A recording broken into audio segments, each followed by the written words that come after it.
Halo teman-teman, balik lagi di Epic Vibes bersama gua Erlan Yois di sini, bro.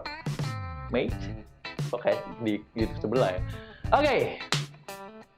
Berkunjung ke Gunung Salak memang tidak pernah mengecewakan. Banyak jenis flora dan fauna yang bermukim di tengah hutan tersebut. Tapi entah mengapa, dari sekian banyak kehidupan yang ada di hutan itu, kebanyakan orang malah penasaran dengan makhluk kontroversial yang disebut dengan ahol. Jadi ahol ini kontroversial sama kayak artis, selebritis. Jadi hewan tuh bisa kayak gitu. Oke, kenapa ya guys? Apa yang membuat ahol masih menjadi misteri dan juga sangat diminati? Yuk, kita kulik. Topik ahol ini masih dibahas dalam cabang ilmu kriptozoologi guys. Kriptozoologi itu adalah pembahasan tentang suatu makhluk tersembunyi yang keberadaannya jarang sekali ditemui, bahkan diketahui, guys. Jadi, meskipun keberadaannya terkesan nggak pasti, namun secara empiris, makhluk yang dibahas ini masih bisa diterima ya, guys. Nah, salah satu contohnya ya si ahol ini. Sebelumnya, kalau kalian mungkin pernah dengar Bigfoot atau Yeti di Himalaya ya, kira-kira ahol ini kasusnya mirip lah sama makhluk misterius yang ada itu. Jadi kisah ahol itu bermula saat seorang peneliti dan ahli ilmu burung bernama Dr. Ernest Bartels pergi ke Gunung Salak. Ya, Gunung Salak maksudnya bukan gunung yang banyak salaknya ya, Gunung Salak di Jawa gitu. Di Jawa pada tahun 1925 guys.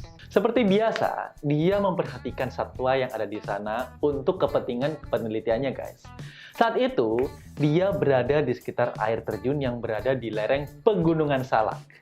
Jadi, dia itu lagi ya kayak trekking gitu, trekking. Jadi kayak dia trekking ke air terjun gitu. Nah, tiba-tiba gitu seorang makhluk yang mirip dengan kelelawar raksasa itu terbang di atas kepalanya, guys. Jadi, dia itu kayak langsung terbang gitu di atas kepala, wush. Kayak Batman gitu. Batman. Ukurannya yang jauh melebihi kelelawar normal benar-benar membuat Dr. Ernest Bartels ini sangat terkejut, guys. Sayangnya ya, sesaat setelah melintas di atas kepalanya, makhluk tersebut kemudian menghilang. Nah, di tahun 1927, aduh kayak Persebaya ya, 1927. Oke. Dr. Bartels kembali mengunjungi Gunung Salak. Dan ya, lagi-lagi dipertemukan dengan makhluk misterius itu, guys. Di tengah malam yang dingin ketika Dr. Bartels sedang meregangkan tubuhnya di dalam rumah jerami di dekat sungai Cijengkol, Jawa Barat, suara aneh itu mengusik telinganya. Itu sebuah tangisan asing dengan perpaduan suara yang unik. Nah, ahol itu suaranya itu kira-kira kayak gitu, guys. Jadi orang nangis sama kayak yang unik-unik ya, ngerti lah. Mungkin kayak gitu. Dr. Bartels yang penasaran segera mengambil obor waktu itu. Lalu berlari keluar dari gubuknya. Dan dia berusaha untuk mencari asal suara misterius tersebut yang berasal dari atap gubuknya tersebut, guys. Nah, sayangnya ya, saat ia sudah berada di luar, suara itu terdengar menjauh. Dan Dr. Bartels itu sudah terlanjur penasaran. Akhirnya ya, mutusin untuk mengejar suara itu. Tapi ya, creepy juga sih suaranya, kayak anjir, gue ngapain sih? Nah, oke. Suatu percobaan Dr. Bartels itu gagal. Dan dua percobaan juga gagal. Suara itu terus berpindah membuat Dr. Bartels hampir putus asa. Loh kan suaranya kayak gitu.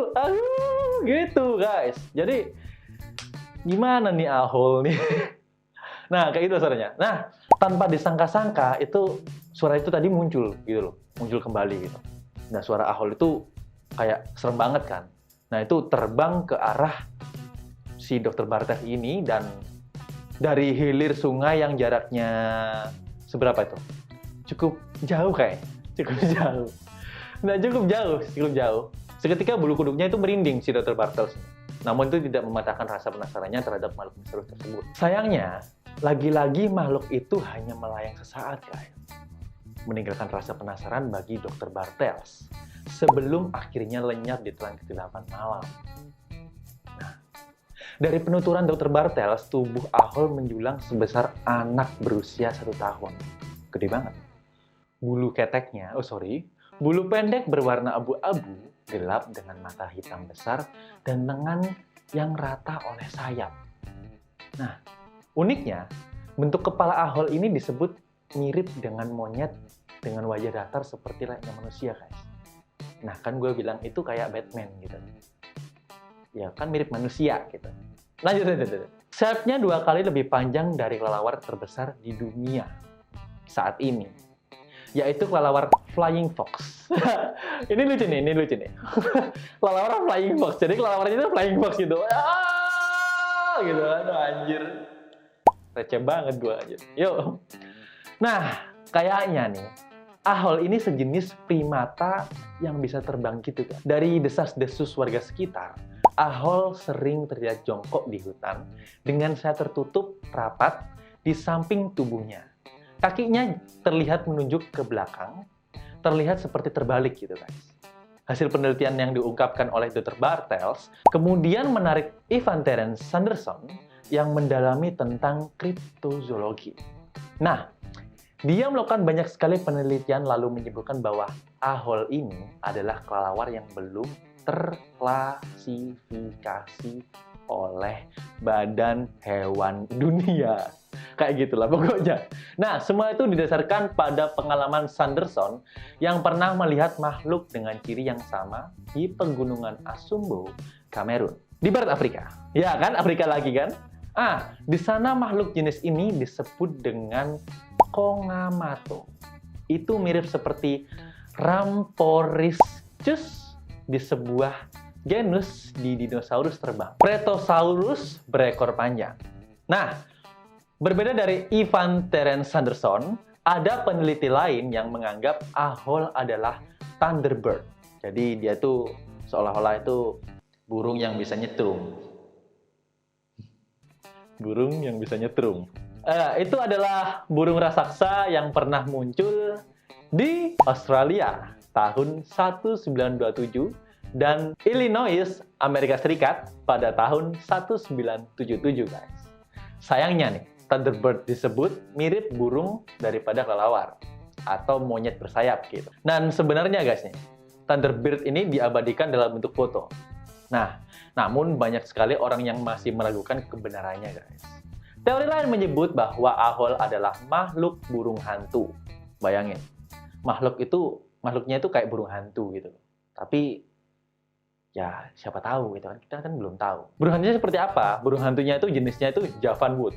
Wajah datar dengan mata gelap yang berdasarkan oleh bulatan hitam dan paruh yang menonjol seperti yang digambarkan oleh Dr. Bartels. Tubuhnya bahkan memiliki warna coklat keabu-abuan. Nah, suaranya juga sangat khas. Ini mirip dengan suara Aho. Satu-satunya fakta yang bertolak belakang dengan teori Ahol adalah bahwa burung hantu ini bukanlah sejenis mamalia seperti yang telah disebutkan tadi guys. Well, itu tadi secuil pembahasan tentang makhluk misterius di hutan Indonesia yang diteliti oleh ilmuwan lintas dunia. Dan sampai saat ini teori Ahol belum dipecahkan. Bahkan tidak mungkin pernah bisa dipecahkan. Karena mengingat banyak terjadi kerusakan di habitatnya. Jadi ya itulah, biarkan semua itu hidup pada mestinya. Jangan, apa ya kasarnya, jangan sampai mengusik kehidupan makhluk hidup apapun. Meskipun itu makhluk supranatural. Itulah guys. Oke, jadi jangan lupa subscribe, jangan lupa ketik loncengnya. Dan jangan lupa like and comment. Dan share lah guys. Kenapa nggak di-share sih gitu loh. Untuk teman-teman yang liatin sampai habis, thank you banget guys. Jadi, gue Erlan Yois, gue pamit undur diri karena gue sudah capek ngomong. Besok lagi ada konten lagi dan stay tune on Epic Files. Bye-bye guys.